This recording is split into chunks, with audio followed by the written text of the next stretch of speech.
ఇక point number 2 చూస్తే 1 గంట 50 నిమిషాల 5 సెకండ్ల మధ్య ఒక ప్రవచనం చూపించాడు ఈయన అన్నయ్య, మనిషి కుమారుడు అనేకులకు ప్రతిగా విమోచన క్రయధనముగా తన ప్రాణాన్ని ఇవ్వడానికి వచ్చాడు అని. ఇది ఎందుకు చూపించాడంటే, యేసు పాపుల కోసం చనిపోతున్నాను అని చెప్పినట్టుగా బైబిల్లో ఒక్క వాక్యం కూడా లేదు అని నేను చెప్పా.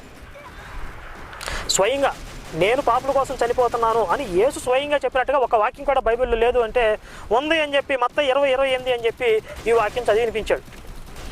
నేను దానికి అసలు ఆ వాక్యానికి అసలైన అర్థం ఏమిటనేది 2 గంటల 15 నిమిషాల 35 సెకండ్ల దగ్గర నేను చక్కగా వివరించాను. అక్కడ అర్థం రాదు నాయన, బైబిల్ ప్రకారంగా చూస్తే యేసు చెప్పిన వాక్యం దానికి అర్థం ఇది అని చెప్పి 2 గంటల 15 నిమిషాల 35 సెకండ్ల దగ్గర చెప్పాను. ఇంకొకసారి మీరు ఆ వీడియో చూసుకోండి. ఇక పాయింట్ నెంబర్ 3లో